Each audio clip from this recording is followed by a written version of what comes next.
تبوک کی لڑائی میں 3 لوگ پیچھے رہے جو بغیر کسی عذر کے رسول خدا کے ساتھ نہ رہے۔ کعب بن مالک ان تینوں میں سے ایک تھے۔ چونکہ ایک مسلمان پر جہاد فرض ہے اور اس کے لیے کسی شرعی عذر کے بغیر جہاد سے پیچھے رہنا جائز نہیں، مسلمان اس وقت پیچھے نہیں رہنا چاہیے جب نبی مومنین کو جہاد کے لیے پکارے، سوائے اس کے کہ جس کے پاس شرعی عذر ہو یا پھر وہ منافقوں میں شامل ہو۔ جب اللہ کے رسول تبوک کی لڑائی کے لیے مسلمانوں کے ساتھ تیار تھے تو کعب بن مالک شامل نہ ہوئے، اور ان کا خیال تھا کہ وہ تب شامل ہو جائیں گے جب یہ لوگ کچھ آگے نکل چکے ہوں گے، مگر اپنی سوچ پر کامل نہ ٹھہرے اور وہ شامل نہ ہوئے، یہاں تک کہ کعب مدینہ منورہ میں تنہا ہو گئے اور انہیں کمزوروں اور منافقین میں گنا جانے لگا کہ جن کے پاس کوئی عذر نہ تھا۔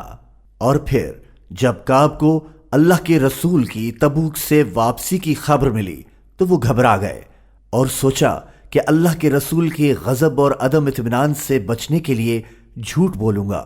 جب اللہ کے رسول مدینہ کے قریب آن پہنچے تو کعب جھوٹ کے خیال سے دستبردار ہوئے، اور وہ جانتے تھے کہ صرف صداقت کے ساتھ ہی نجات پائیں گے، اور انہوں نے اللہ کے رسول کے ساتھ ایماندار ہونے کا ارادہ کیا۔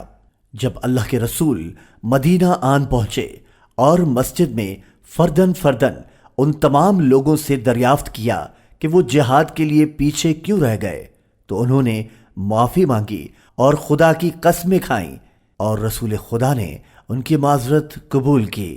وہ تقریباً 80 لوگ تھے۔ اور پھر کعب بن مالک آئے، رسول خدا کو سلام عرض کیا۔ نبی علیہ السلام نے غصے بھری مسکراہٹ سے پوچھا کہ تم پیچھے کیوں رہ گئے؟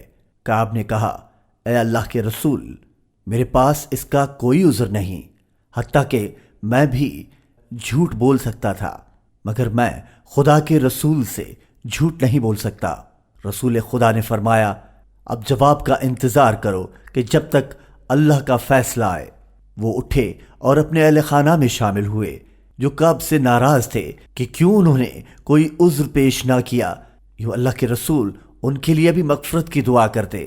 انہوں نے اپنی اہلیہ سے پوچھا، جو میں نے کیا کیا کسی اور نے بھی کیا؟ فرمایا، ہاں، 2 نیک لوگ، مررہ بن الربی اور ہلال بن ابی امیہ۔ کعب ان کے لیے ایک مثال ٹھہرے۔ بعد ازاں اللہ کے رسول نے ان تینوں آدمیوں سے بات کرنے سے منع کر دیا۔ بے حد محبوب ہونے کے باوجود لوگ ان سے دور رہے، کیونکہ رسول خدا کے حکم سے بالاتر کچھ اور محبوب نہیں۔ مررہ بن الربی اور ہلال بن ابی امیہ نے حکم کی تعمیل کی، گھروں تک محدود رہ گئے، گریہ کیا، یہاں تک کہ روئے زمین ان پر تنگ ہو گئی۔ اور اسی طرح کعب بن مالک بھی تنہا ہو گئے۔ بازاروں سے گزرتے ہوئے کوئی ان کی جانب نہ دیکھتا، یہاں تک کہ رشتہ داروں سے بھی بات چیت ختم ہوئی۔ جب وہ مسجد میں نماز کے لیے گئے اور اللہ کے رسول کو سلام کیا اور پھر چپکے سے نظر رکھی کہ آیا اللہ کے رسول ان کے سلام کا جواب دیتے ہیں یا نہیں، لیکن وہ نہ دیکھ پائے۔ جب 40 راتیں یوں گزر گئیں تو پیغمبر کا حکم آیا کہ کعب اپنی بیوی کو چھوڑ دو۔ کعب نے اپنی بیوی سے کہا کہ اپنے میکے چلی جائیں۔ بچوں اور دوستوں کو بھی ترک کرنے کا حکم ملا۔ اور پھر جب 50 راتیں گزر گئیں، اللہ کا کرم ہوا اور توبہ قبول ہوئی، اور اللہ نے کعب کو اسلام کی برکت عطا کی کہ وہ اللہ کے رسول کے ساتھ ایماندار اور مخلص رہے، کہ کسی اور کو کعب بن مالک جیسے اخلاص اور تقریر کی ایمانداری نہ ملی۔ سختی اور گرمی کے زمانے میں یہ لوگ اس لڑائی میں شریک نہ ہوئے۔ اس گناہ کے بہتات کے باوجود اللہ نے انہیں معاف فرمایا، کیونکہ وہ اپنے رسول کے ساتھ مخلص اور ایماندار تھے، انہیں دھوکہ نہ دیا اور جھوٹا عذر پیش نہ کیا۔ ہاں، مگر وہ مخلص اور دیانتدار تھے اور اپنے پیچھے رہنے کی وجہ کا اعتراف کیا۔ یوں انہوں نے توبہ کی، معافی مانگی، اللہ نے ان کی توبہ قبول فرمائی۔ لقد تاب الله على النبي والمهاجرين والأنصار الذين اتبعوه في ساعة العسرة من بعد ما كاد يزيغ قلوب فريق منهم ثم تاب عليهم إنه بهم رءوف رحيم. وعلى الثلاثة الذين خلفوا حتى